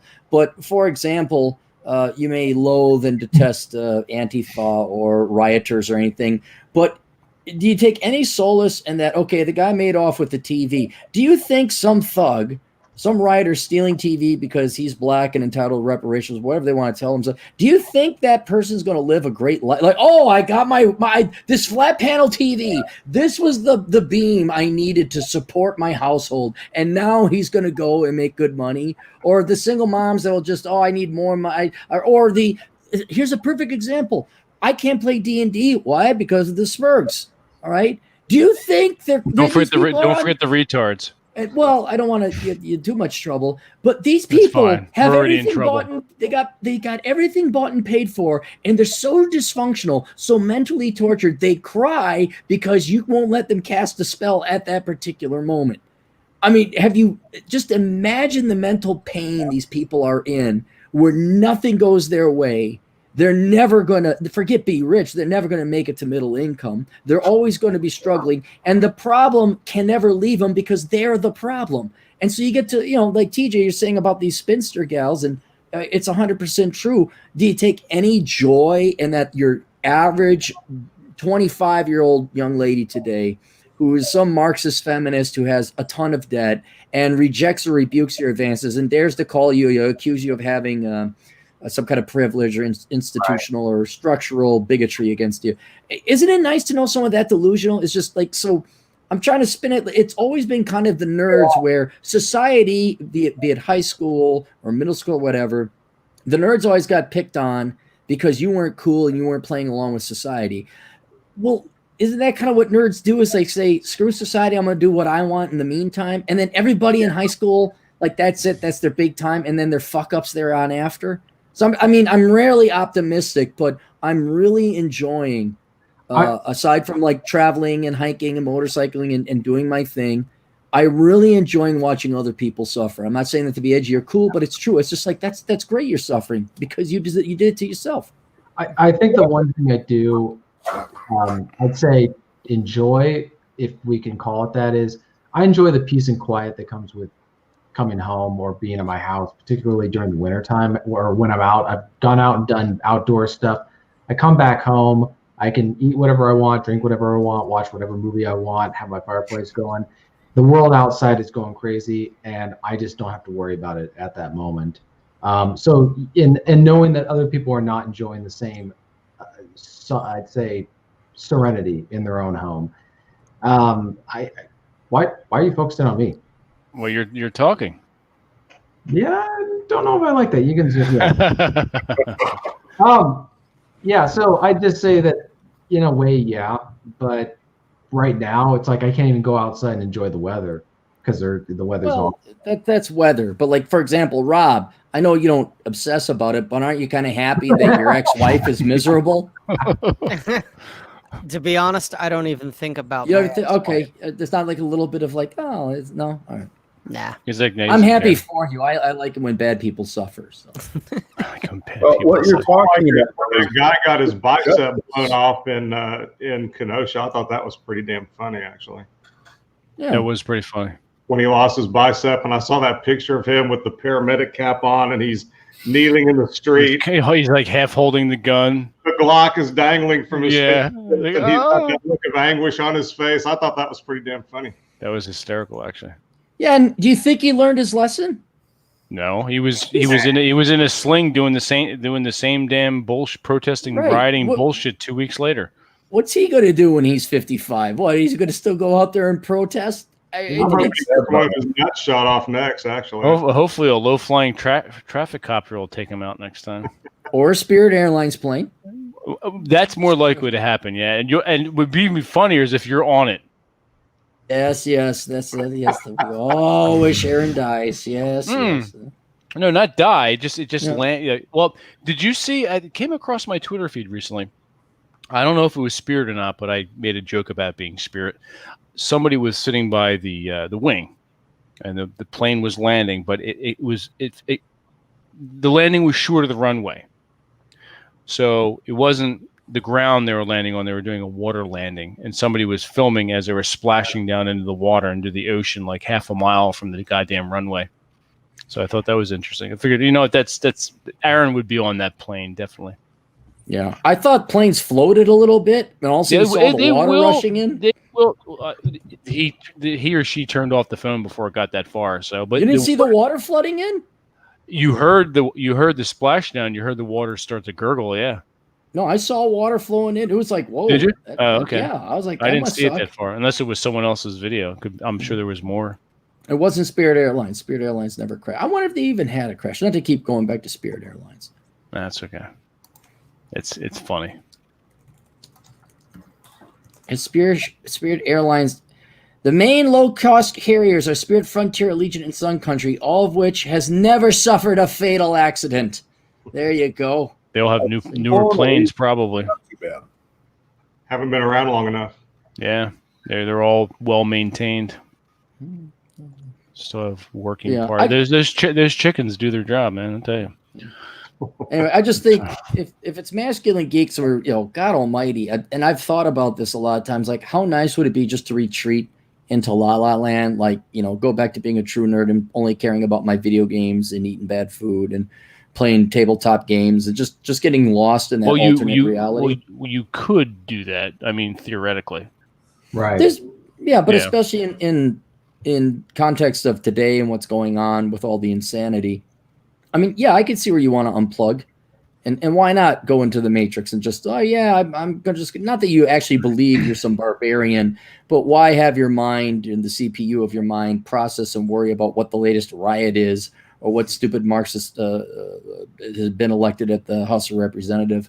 Just just go live your life. But then at the same time, you can't live in La La Land forever. But when you pull your head out, you look around. These bad people get what they have coming towards them. Eventually. Just focus on doing our own thing. The poor ones, anyway. Right, but why let that make our lives any less? Let's get our geek on. Let's go play our games. We'll even invite DJ. I'll be sure to keep the rum away from you. Well, back when we were doing our video games, when they were first coming out, we were playing our Dungeons and Dragons and whatnot. We didn't have all this influx of information to distract us. Yeah. It was that we didn't hear about this shit. I mean, we weren't watching. Maybe you were just sitting down with your family, eating dinner, and watching the evening news. But for the most part, you weren't concerned about that. Now, with all this bullshit, you have kids that are, at the tender age of 10, being worried about world politics and not being kids, not going outside, not playing the games. Idiot parents. Yeah, not adventuring, and there are parents, whether they're single mothers or not. There are parents out there that are not parenting their children. Yeah, they're allowing the gadgets and the world to parent them. It's someone else's problem. It's not mine. Let the school handle that. Let this iPad do that. Let the talking heads and the education system parent my children. So, well, we also forget that there are a lot of kids out there that were raised better. And it may not be the majority of kids, but humans have something in their DNA which rebels against over control and rebels against that kind of structure. And I think even if the United States crashes and burns for a while, it's going to come back, and there is a very good chance that it's going to come back in similar fashion as it originally started, because there are going to be people who are capable of doing the dirty work who will do that. And things will be more grounded in reality. And I think we're just as guilty of being overconsumed by mediated reality as the kids are, because we get focused on what we see going on across the country, and then we start thinking, oh, that's how everybody is. But that's not how everybody is.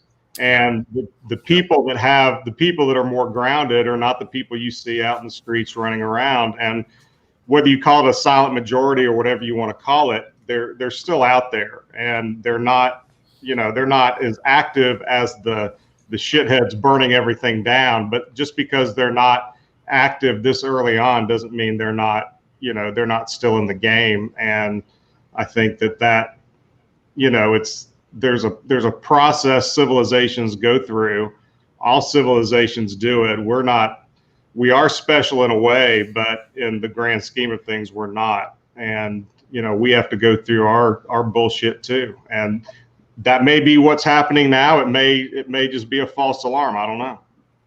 Well, America is exceptional, but we're not exempt from the rules that affect societies. And I think you're talking about the cycle, the whole, hard times make hard men make easy times, easy times make weak men make hard times. The whole, I can't remember the thing, but you know what I'm talking about. And I was sounding like Joe Biden. I'm rambling. I think that the capable are going to be, most of who's left, if things start getting bad, are going to be the capable people. And capable people tend to lean more towards independence, less towards collectivism. And so I'm hoping that we do get back on track. Weak, incompetent people tend to be more for collectivism because they can't do crap on their own. They have no capability or very limited capability to provide for themselves or create value. So they're going to have a really hard time when this is not going to go the way that they hope it will. They think that they're going to have some grand revolution and that the communists are going to take over and that they're going to instill some sort of socialist, communist utopia. But more likely, they're all going to end up hanging from lamp poles along main streets and cities across America. I never understood why that was, where they always said that the communists would go and kill and hang the useful idiots. And I didn't get it. I'm like, well, who's taking over then? And then it made it very apparent and clear to me, these psychopaths can't function in any environment, none. And people with power who actually have money or have some influence or frankly has the guns, if they would be on team communism, we're talking the effectors, we're talking the people with actual intelligence and managerial skill. They are going to round up those people and kill them. Because what do you do with an idiot who gets his bicep man? What do you do with that guy? What do you do with people that are so dumb they burn down their own neighborhood? The only thing you can do is basically use them to create chaos so that, oh my gosh, let's reach for anything, including here, communism. But once they've served their purpose, those guys are feral. And the communists are not. I mean, look at what happened with the Republic of Chaz. It's a microcosm, I know, but they have like one of the highest murder rates if you were to view it as a country. They will start cracking skulls and killing these people. And I don't know. I tried saying, you do know now you'll be killed immediately because you're not connected. You're not a congresswoman. You're not a congressman. You don't have rich parents. You don't sit in the right positions of power. You don't know anyone who's got political power. You're just fodder. You're just a pawn, and you will be killed. You will be dragged out of the street and shot because you offer nothing of value. And here you are, the foolish, these activists in Black Lives Matter. I get a kick out. I'm like, what are you going to do? Like head up the Department of Labor under the new Soviet United States of America? You can't even wipe your own ass. Like you're going to be completely worthless. They're like the booster rockets on the space shuttle. They're needed for a short time to accomplish. And then they're fucking jettisoned. Jettisoned. Pretty much. Well, I really hope. I know what will probably happen if Okay, Trump is most likely going to win. If he wins, all these lunatics are going to start rioting everywhere. The past couple of months are going to look like nothing compared to, they are going to absolutely lose their shit. And we're going to have fighting all over the place. When the fighting starts, the deliveries are going to stop to some of these cities. You will not have food or gasoline coming in. Or if the trucks do try, they will be stolen or robbed. The drivers will probably be murdered. In any case, the stores, they're going to be runs on food. They're going to be runs on gasoline. With a short amount of time, people are going to get hungry. There's going to be murder. It's going to be an absolute shitstorm of terror and death. But people like Pelosi and Schumer and Biden and all these other idiots are going to go off somewhere where they're going to be hidden away. They're going to have private security, and they're going to let all these other morons die. Maybe the UN will get involved, and they're all going to die too. They set foot on soil here, and there will be none of them. There won't even be parts of them to go back to whatever shitholes they came from. But it's really unfortunate because the people that do need to be swinging when this ends are people like Pelosi, people like, well, not Biden, because he doesn't even know what the fuck he's doing. Whoever's someone, his handler needs to, his family needs to be like, look, this is enough. This man's dignity, and you know, they're just it's so fucking sad at this point. Yeah. You can't. But it's unfortunate that the people who most deserve to hang for everything that's happening will probably never hang. No, it's because they belong to an elite club that we're not invited to. We never will be invited to. And this club has existed for a very, very long time. I'm telling you, what the only thing the world needs is a nice, a nice, moderately sized, well-placed comet or asteroid, and it'll thin the herd out to the point where all the little bullshit that everybody wants to worry about and that everybody wants to claim for themselves suddenly just goes away because it's not even possible anymore. Yeah, a comet would be really fucking bad. I'm happy to go. I'm happy to go in the first wave. I've lived a life that's decent. I'm proud of my record. I'm good. There you go. You start playing Sinatra's. You did it your way. I'd rather hang around for a few more decades. An EMP or, again, a coronal mass ejection, something like that, it would be awful. It would be absolutely awful, at least mass ejection, until the order was reestablished. But here's the thing, though. If it does happen, the prepared and the competent are going to be the only ones left after a while, which means that most of the worst, the places that are going to have it the worst are the big cities, which is where we have most of the problems. They attract most of the unproductive, moochers, really. The people who don't really contribute anything to society, just live off the backs of the people who do work. And so if we did have something like that, again, EMP, solar flare, the coronal mass ejection, everything, and all the electronics were to shut down, then the people who are in the rural areas will probably get by just fine. It will be hard, but they'll do better than most.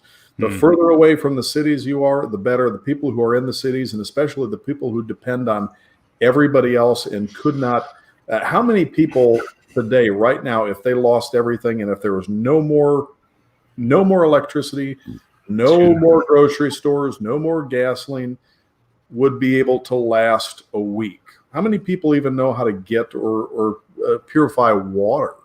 Well, think about all the people with chronic illnesses that aren't meant to be alive right now, but they're alive because of technology. So all of your diabetics, all of your people on dialysis, regardless of what kind of diabetes you have, whether it was diabetes type 1 or type 2, diabetes. If you have I know you're talking. No, it's true. You have all these and you know how you can make insulin. I don't know how. Eat a pig. Too, but I mean, if you get some people that have the know-how, if you have a farm, and again, you'd have to be in a rural area. If you have the animals, and the animals are going to be used for food anyways, you could make. Well, that would be over time. But they're not going to have that set up or figure that out. They're not going enough in a production setting before the first wave of everybody dies, because diabetics without insulin are going to be gone within a week. Exactly. In a lot of cases. It's real unfortunate because there's a lot, like the type 1s who they didn't, Right. It sucks. But then you get a whole lot of other people who, really they ate themselves into it, which is the case with a lot of lifestyle diseases. So it's going to be the competent, it's going to be the fit, it's going to be the people who were already in rural areas, or at least suburban areas that are further out from some of the, and it's most, again, the cities, the bigger the city, the worse it's probably going to be. Imagine having, and not even a huge city, just say 300,000-400,000 people that are dependent entirely on grocery and convenience stores, and who rarely consider, people should have minimally enough food to get them through 2 weeks. How many people even have that? Much less enough for 3-4 months, or more if they're smart. How many of these people know how to fish or would even know where to go to fish? The rats, the stray dogs, birds, anything, it would be completely wiped out in a short period of time. And this is back in maybe, 98, 99. I talked with Arthur Jones, who is the inventor of the Nautilus equipment, frequently before he died. Before he invented Nautilus, he spent time traveling to South America, Africa, Asia, capturing wild animals and importing them, and also filming this for documentaries. It eventually became, it was called Capture and then Wild Cargo, eventually became Mutual Omaha's Wild Kingdom. But he spent a lot of time in some absolute shitholes. And we talked about some of the places he'd been in Africa. And he told me that the way, and this was back in the late 90s, that the way things were going, he said, I don't expect to live to see it, but within your lifetime, you'll witness, I quote, the collapse of civilization, murder, and cannibalism in the streets. And I don't think we need to have a mass coronal mass ejection, EMP, or even a comet or anything for that to happen. If it gets bad enough in some of these cities and these people start running out of food, it's going to happen. It happened, they don't talk about it, but it happened in communist China. Places where people start starving and people are dying. You got a lot of hungry people, and then you've got some people that are dead. There's going to be a whole lot of them that say, it's going to be a big barbecue. We're gonna probably. I am surprised that we're not seeing it in some places like San Francisco already, or maybe it is, and it's just not the kind of thing that they want to put on the news. It's not it's embarrassing. If you think about it, there's a karmic element to all of this, and I'm going to get a little woo-woo on you now, because grunge music started in the Pacific Northwest, and civilization is ending in the Pacific Northwest first. Because of it all started in the goddamn flannel shirts. It was, I'm telling you, getting back to the original topic, the 80s was the last great hope, and the 90s took over. Grunge music took over, and that was the final beginning of the end. And speaking of the end, we've come to it. Yes. So thank you so much for that segue, Nick. So we're going to say goodnight because it is a little after the 2-hour mark. I like to keep it around 2 hours. So we'll do a little housekeeping here. Right now, Rob has to go. So, Rob, where can everyone find you? You're muted. robsays.net. There you go. TJ. No. robsays.net.